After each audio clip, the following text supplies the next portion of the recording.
aí, malandro? Aí, Simas, tudo bem? Agora sim.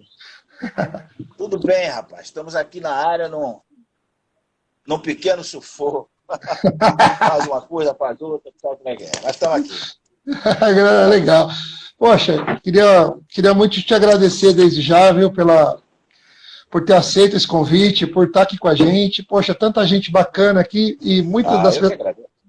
muitas das pessoas que passaram por aqui mencionaram você, o Alceu, Wanderson, uma galera bacana. Beleza? Tamo junto. Ah, bacana. Sim, mas eu, aqui vendo um pouco da sua história, você já gravou mais de 5.000 faixas, cara. É, é. Eu tenho, graças a Deus, essa marca aí, assim, que me honra muito, né? Entre os músicos da minha geração, no meu instrumento, é claro, eu fui o músico que mais gravou, né? E, e esse sinto se dá muito simples. A competição que eu tive, na maior parte do tempo, era com pessoas nada menos que Dino, Rafael Rabelo, não é? Depois o Carlinhos Sete Cordas, que apareceu um pouquinho depois, e eu consegui ter essa marca. Isso me envaidece muito porque é sinal que o meu trabalho era um trabalho que era bem feito e agradava as pessoas, né? Principalmente aos artistas, que escolhem o jeito como querem o seu trabalho, né? Cores, enfim, arranjadores, de modo que era. Mais ainda os arranjadores que me chamavam para gravar. Então eu tive uma oportunidade de conviver com músicos maravilhosos, instrumentistas, maestros, né? Ivan Paulo, Rui Quaresma, Jotinha Moraes, Rio Dora, enfim, esse pessoal todo, músicos do quilate de um Zé Menezes, de um Chiquinho do Acordeon, de um Altamiro Carreiro, Sivuca, isso é para citar alguns, né? Cavaquistas nem se fala, todos eles foram meus companheiros de gravação. Alceu Maia, que é meu amigo aí há 45 anos, Mauro de Diniz, o Wanderson Martins, o Marcinho Almeida, Márcio Huck, o Paulinho Galeto, Carlinhos do Cavaco, que já se foi para o mundo espiritual, o Mané do Cavaco. Então, eu convivi com todo esse pessoal e com eles eu pude aprender muita coisa. E ao Zeca aí, é outro que eu também toquei junto com ele, né? Zeca do trombone, isso é uma fera, isso é gente da melhor qualidade. É verdade. E o Zeca tem uma coisa muito interessante, que ele é um dos poucos caras que tocam o trombone de botão, né, como eles falam, e com uma brasilidade incrível. O trabalho dele é recheado de brasilidade. O sopro Exatamente. dele é recheado de brasilidade. A ginga, o swing que ele imprime, é tudo brazuca. Então, graças a Deus, eu pude conviver com essas pessoas, aprender muito com elas. Aprendo ainda até hoje, eu não estou morto, né? Então, graças a Deus, a gente pode ainda aprender, né? Feliz de quem pode aprender. Eu estou Exatamente. aí. Graças a Deus, aprendi muito. Eu sei que o meu trabalho chegou a muita gente, porque eu recebo assim, mensagens do Brasil todo, e às vezes até do exterior, de muita gente. Um disco tal, assim, assim, me chamou a atenção, a faixa tal, que você gravou. Eu tirei aquela frase assim, assim, hoje eu toco violão de 7 cordas, porque me inspirei no Dino, no Rafael e em você. Enfim, essas coisas que trazem gratificação. A melhor coisa para o músico é quando o trabalho dele é reconhecido e ele consegue chegar até o coração do outro, né? É verdade, isso faz todo sentido mesmo. E você vem dessa linha, né? O Dino te deu aula, né? Eu fui aluno do Dino e nesse período que eu fui aluno dele, eu não tocava violão de 7 cordas, né? Foi já no final da minha adolescência E porque, veja só, o violão foi o último instrumento meu, na verdade. Eu toquei acordeon quando criança, vai vendo? Eu toquei acordeon, depois eu toquei um pouco de cavaquinho, bandolim. E aí é que eu fui passar para o violão e tocava. E como era, a família dele era vizinha da minha casa, eu estudei com os sobrinhos dele, fomos criados ali juntos.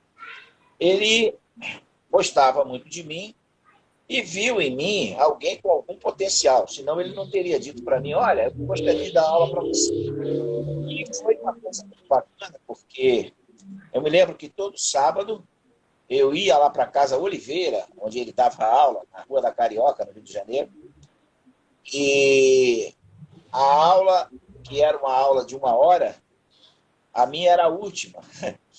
Então, ela nunca terminava nesse prazo, né?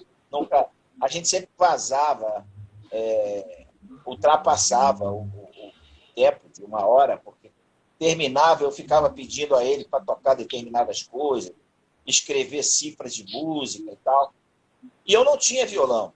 Eu tocava num violão emprestado, nessa ocasião, e resolvi comprar, depois de algum tempo, um instrumento.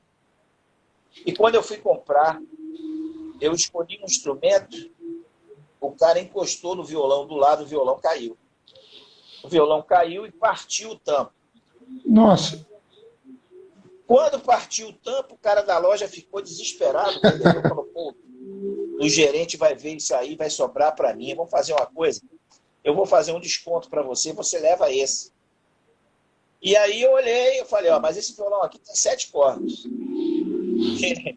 Ele falou, bom, então faz o seguinte, cara, leva esse mesmo, vou dar um desconto, vou dar um endereço aqui de um cara que vai consertar o violão para você, sem te cobrar. Ele faz pequenos serviços para nós da loja. Essa loja chamava Ponto Musical, ficava em Cascadura. É uma estação do ramal da Central do Brasil, um subúrbio do Rio de Janeiro.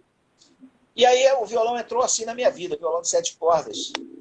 E ele, quando viu eu com o violão de 7 cordas, ele falou assim, a nossa aula acabou, porque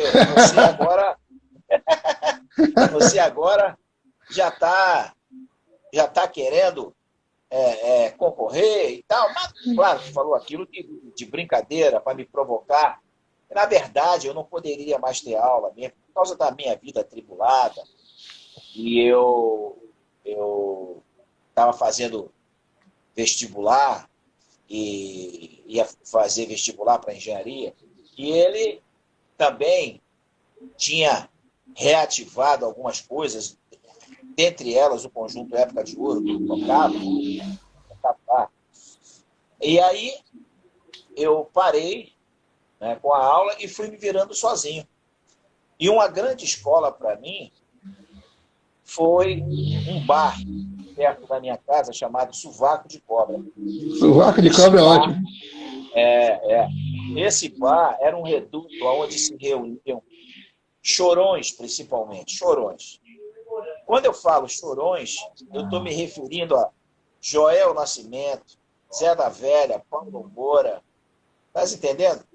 Ali ia Lisete Cardoso, Raul de Barros, Altamiro Carrilho, era um negócio assim, era uma festa praticamente, durava o dia inteiro, todos os domingos.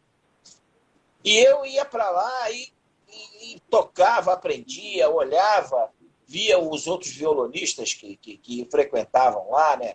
Darli Lousada, que era um cara fenomenal, pouca gente fala nele, mas era um violão de 7 cordas incrível. Caçula, que ainda está vivo, Walter e Valdir, os 2 irmãos, geniais, amigos meus. Esse pessoal ia para lá. E o Rafael, que estava também começando, bem mais novo que eu, mas começando no 7 cordas, mas o Rafael já estudava violão de 6 há muito tempo. Ele era um solista e começou a enveredar pelo mundo do choro, acompanhando ali também. E então, a rapaziada dos carioquinhas, né? Maurício Carreiro, Celcinho Silva, Luciana Rabeiro, era aquele convívio saudável que me proporcionou aprender muito, né? Sobre histórias dos músicos que nos antecederam, sobre postura, sobre a convivência, você se colocar diante de um artista, diante do palco, porque ali era uma situação que você vivia que era o seguinte: muita gente ia ali, olhava você tocar e falava assim: olha, eu tenho um show dia tal, quem toca comigo é fulano, você quer fazer no lugar dele? Ele não pode ir. E foi assim que eu comecei. Eu fui chamado pela Demilde Fonseca, aí mesmo, que era considerada a rainha do choro. Ela cantava tudo que é choro, e aqueles choros mais rápidos, ela cantava numa velocidade, num andamento completamente impossível para outra pessoa cantar. E eu fui tocar com ela, né? Eu me lembro que fui o cavaquinista chamava-se Valdir Caciporé, que era um cara que era um grande solista, era fã, como todo cavaquinista que se preze, do Valdir Azevedo. Bira Cachorro, no pandeiro, vai vendo. Bira Cachorro, esse era o grupo, né? Motinha, que era um bandolinista que também frequentava o Sovaco de Cobra. Então, foi a primeira formação na qual eu me inseri para acompanhar a Demilde. Depois, eu fiz alguns shows com a Dona Ivone Lara, e daí foi com A, com B, com C. Era chamado para tocar com Raul de Barros, com Cachimbinho, que eu tive a honra de conhecer ainda em vida, né? E foi assim, vários músicos daquela época, até que em 76 nós fundamos um grupo instrumental ligado ao choro, chamado Nó em Pingo d'Água, que existe até hoje, né? Eu, Sim. infelizmente, eu fui jogado fora, o grupo me tirou, mas não por culpa dele, a culpa era minha. Eu não tinha como conciliar a minha vida de músico de estúdio, de show, com o grupo.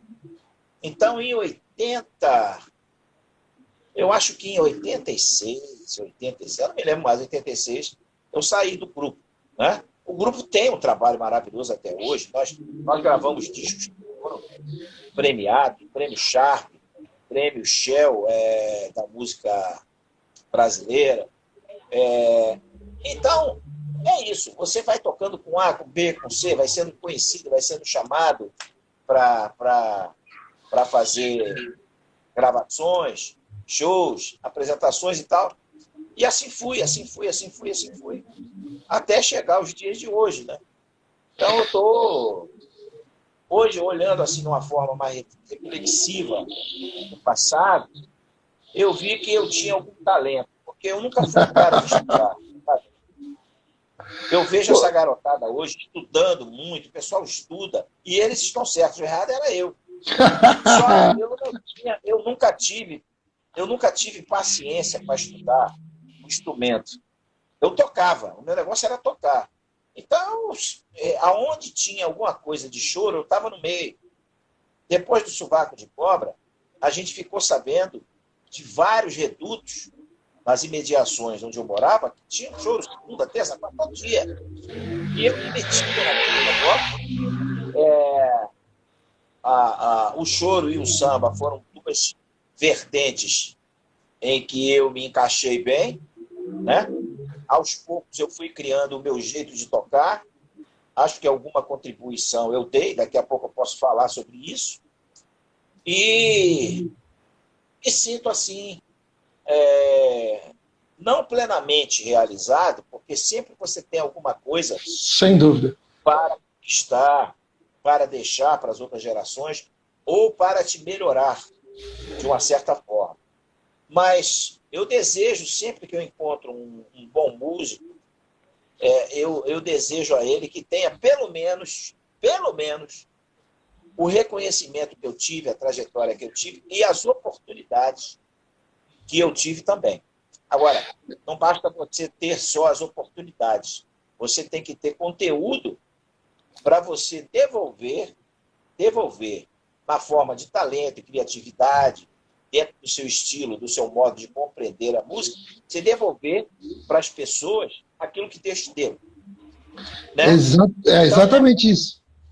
Exatamente. E o mais legal disso tudo é vendo você tocar e vendo que você pegou algumas gerações de estilos musicais, né? Porque a galera veio evoluindo e você veio nessa evolução. Você não é um cara que, tipo assim, o Simas ele toca um violão da maneira que tocavam lá atrás. Não, você veio trazendo o seu violão para as realidades de onde você foi passando, né? Exato. Olha, uma das coisas que eu compreendi logo no início é que eu não poderia passar a minha vida imitando o Dino. Porque todo violonista de 7 cordas tem a obrigação de escutar tudo que o Dino fez. Tudo, tudo, tudo. Porque ele foi e é, e sempre será, a maior referência dentro do instrumento por tudo que ele conseguiu fazer. Veja, o Dino não tinha praticamente em quem se inspirar.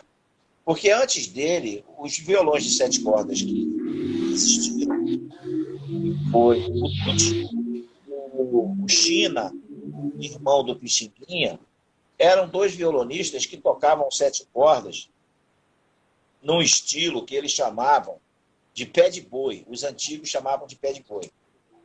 Era aquele estilo onde você, praticamente, você não tinha muita variação. Era uma marcação mais em cima do tempo, né? Mais em colcheia, né? E E aí, o Dino trouxe intervenções que eu acho que ele adaptou um pouco dos contracantos, dos contrapontos que Pixinguinha fazia. Ele foi recriando aquilo e transformou o instrumento em praticamente algo obrigatório no choro. O choro, num regional sem 7 cordas, é muito diferente quando tem os 7 cordas. Porque o 7 cordas ele faz uma condução da melodia, Sim, passando pela harmonia, que é como se fosse o seguinte, o tempero de uma comida. A comida pode ser a melhor possível, mas se ela não tiver um tempero, um modo de fazer, não for interessante, não acontece nada. Então, o 7 cordas faz isso, ele vai aceitando a melodia, conduzindo lá. E é por isso que eu faço minhas as palavras, por exemplo, do Valdo, que é um grande 7 cordas, graças a Deus ele vai estar conosco aí. Ele sempre diz, olha, os 7 cordas tem que ficar um pouco mais alto, as pessoas têm que escutar essa condução, porque essa condução vai servir para todos os demais. O violão de sexto, o quarteto, para todo mundo.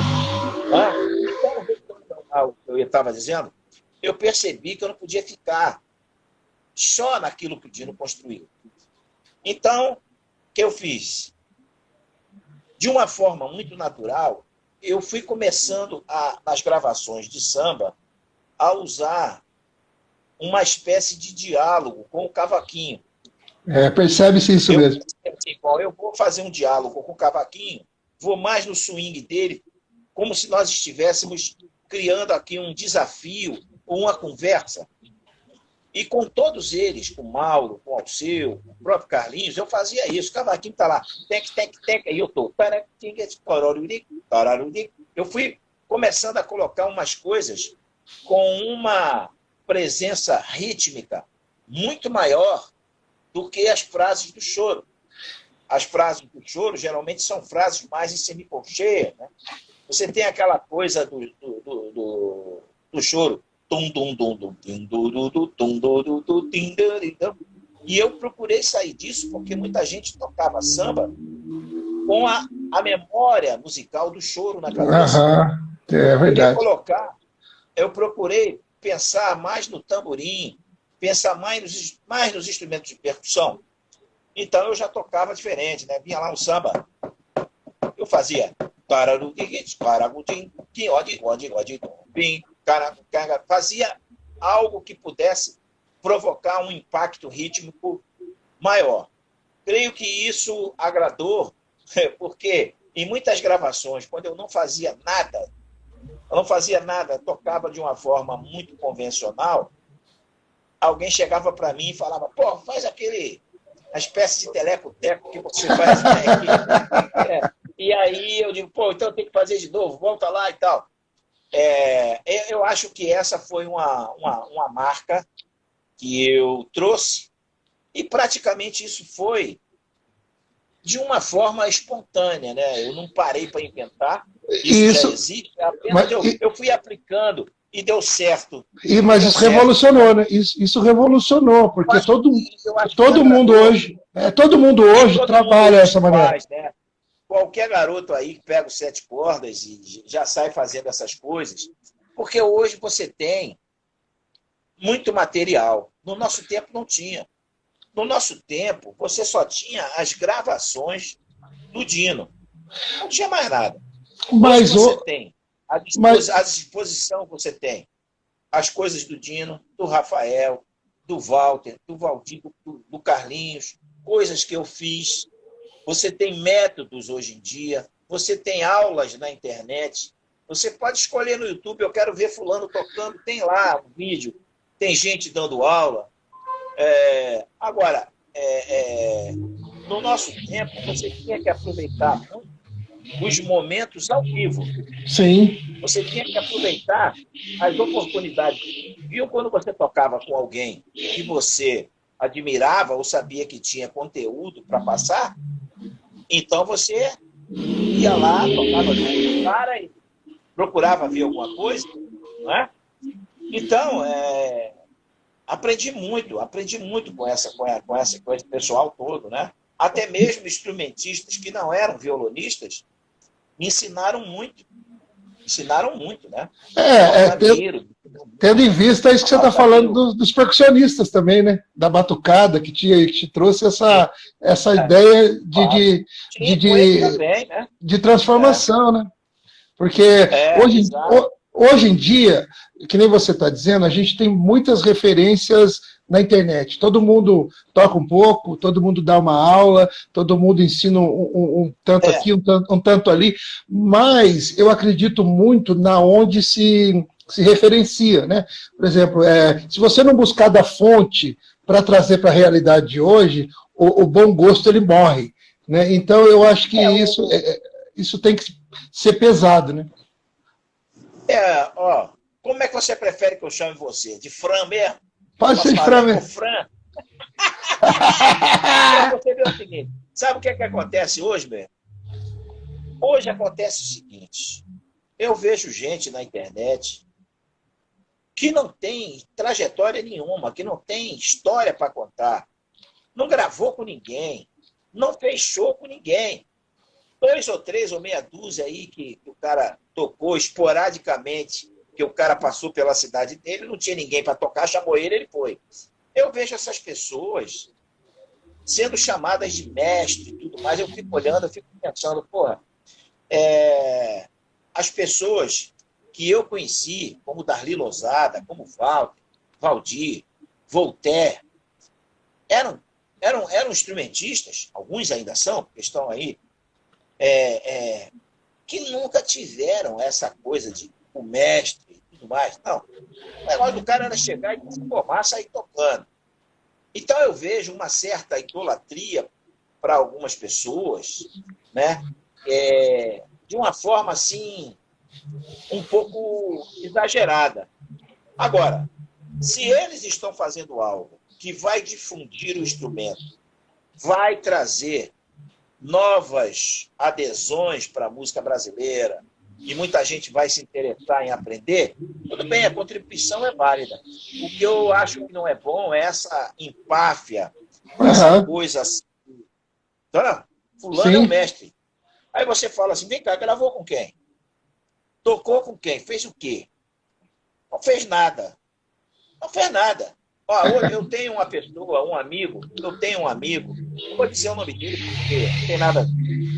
Entendeu? Garoto que começou a estudar violão de 7 cordas, ele estudou, e hoje ele toca, está tocando muito bem. E ele abriu uma live onde ele entrevista outras pessoas. E ele levou um outro bem mais novo que ele. É mesmo. bem mais novo que ele, que começou, sabe, recentemente no instrumento, e eu vi a maneira como o cara divulgou essa live. Estaremos entrevistando fulano de tal, que vai nos falar da sua vasta trajetória. Vai vendo. Irmão, qual é a trajetória? Acho que o cara não sabe nem o que é um estúdio, não sabe o que é um disco de vinil, não sabe o que é um ADAT, não passou por isso, não sabe o que você tem que gravar às vezes e não poder errar. Gravação. Antigamente, você ficar gastando fita em estúdio, ficar gastando hora, era um negócio complicado, porque as pessoas pagavam a nós por tempo, por período. Então, um músico que errasse muito, ninguém chamava. Tá entendendo? Sim. Porque, veja só, se você vai tocar, você erra, você tem que fazer de novo. Todo mundo acertou, só você errou. Então, para tudo para você fazer. Errei, para tudo. Daqui a pouco era um outro que errava. Para tudo para fulano refazer. Então, as produções iam se encarecendo, os caras iam marcando lá, olha, fulano nesse disco aqui, pô, refez 7 faixas. Demorou aqui, porra, meia hora nessa música e tudo mais. Então você tocava sobre uma pressão que hoje não tem. Hoje os estúdios são parceiros. O cara faz na casa dele uma produção, ou na casa do cantor, ou na casa do produtor, não é? O cara fica o tempo que quiser, ele tem ali 6 meses para fazer uma frase no violão, errou uma determinada nota, ele vai lá e apaga aquela nota, bota a nota que ele quer. Ele pode gravar nota por nota. Hoje, o cara hoje, quando está tocando e não está muito afinado, depois, você, porra, não quero mexer, não, porque eu vou fazer de novo, eu não sei se eu vou acertar. Afina aqui. Tinha até um expediente que o cara chamava de afinator. Bota no afinator aí. No nosso tempo não tinha isso. Você tinha que sentar ali, meu irmão, e resolver o problema. Resolver o problema. Você tinha que desengomar. Ainda tem mais. Tinha muito produtor e muito arranjador que gostava da sua primeira tomada.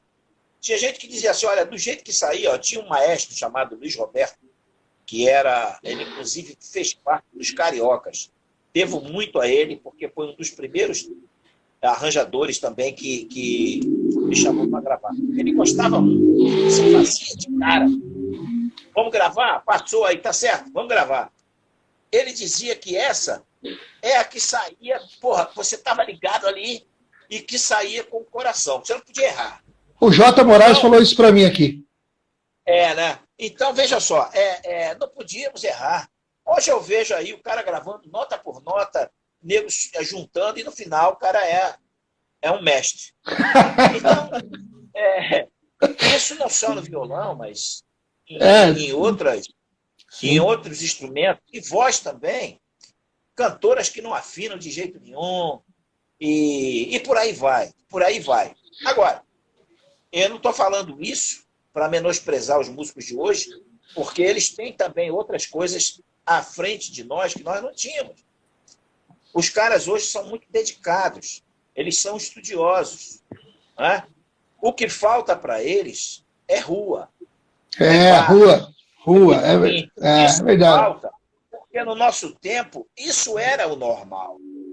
Isso era o cotidiano. Era costume das pessoas terem música ao vivo nas suas casas, no quintal, dia de domingo se reunir, fazer uma roda de samba. E olha, veja que eu falei roda de samba, eu não falei pagode. Então, veja bem, as pessoas tinham uma convivência muito natural que acabava influenciando na formação do músico. Está entendendo? Sem dúvida, sim. Isso é uma realidade que ninguém pode contestar. Então, tem aspectos positivos na tecnologia e tem aspectos muito negativos. Né? Eu concordo, mas também eu penso muito no sentido assim dos mais jovens, além dessa coisa, pô, não gravou com ninguém, não tocou com ninguém, quer ser chamado de mestre. Tem um outro lance que eu acho que essa galera mais jovem que tem que entender que E quem abriu o caminho, quem fez tudo isso acontecer para que a gente chegasse até aqui e daqui Claro, claro. daqui a gente pudesse levar mais adiante para que o legado fosse ficando, vai ficando e vá se perpetuando. Então, isso é muito importante.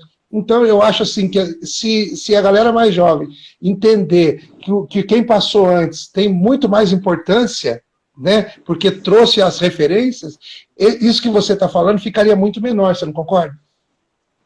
Eu acho que sim. Eu acho que as pessoas têm que sempre reverenciar quem chegou antes, de alguma maneira, e foi abrindo o caminho. Não é verdade? Sim. Veja, não haveria o Dino se não tivesse havido o Tuti. Não haveria o Tuti se não tivesse havido o China. E assim vai. Não haveria o Rafael se não tivesse havido o Dino. E assim vai. Essa coisa de você ter o respeito e o reconhecimento por quem deixou material para você, deixou água para você beber. O cara passou, mas deixou água para você beber e seguir o teu caminho. Esse respeito tem que haver. Essa Sim, consideração. é Não é? verdade. Sim, hoje em dia o povo está passando e secando o caminho para não deixar rastro. Isso não é uma atitude boa, né? A gente tem que reverenciar e realmente admiração.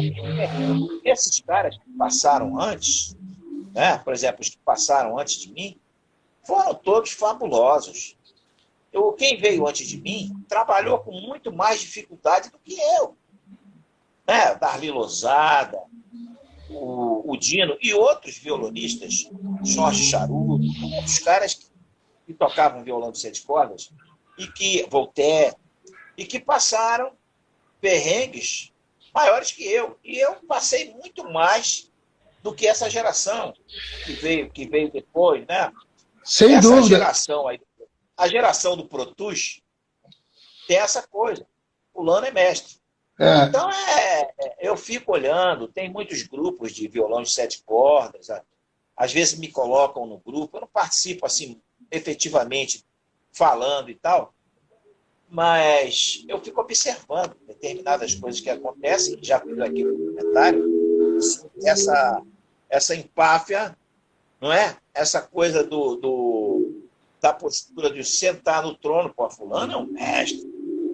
Às vezes o cara não tem contribuição nenhuma. O cara não sabe nada ainda. Cara, O cara não fez nada. e mais do que isso aí, a questão é que os mestres de verdade, eles não carregam isso nas costas, né? Eles são as pessoas mais tranquilas do mundo, Olha, né? Quem é não precisa. Quem fala pelos mestres é a obra que eles construíram. É o legado que eles deixaram. Tá entendendo? Não adianta você falar isso, isso e isso. Vem cá, você fez o quê? Mostra aqui. Você gravou com quem? Você tocou com quem? Você viajou para o exterior com quem? Você tocou com o Valdir Azevedo? Você tocou com o Altamiro Carreiro? Você tocou com o Paulo Moura? Você tocou com o Turíbio Santos?